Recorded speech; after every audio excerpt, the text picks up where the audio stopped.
Yılmaz'dan gelir.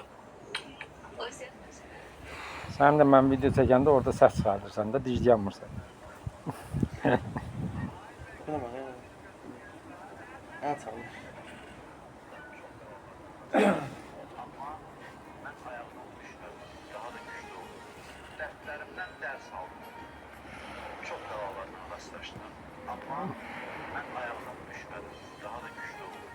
Dertlerimden ders aldım. Çok davalarla rastlaştım. Ama ben ayağımdan Natiq söküb dinama.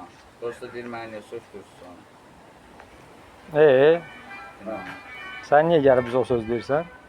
Şotqanı verib göndərdi ki, Atağa deyir ki, mənə niyə sökdürür? Ne nasıl? Deyir gəl Atağa deyir ki, mənə niyə sökdürür onu? Şotqa ilə göndərir. Şotka almak lazım dedi. Yox, deyir heç nə yoxdur, niyə sökdürürsən? Reledə də heç nə yoxdur.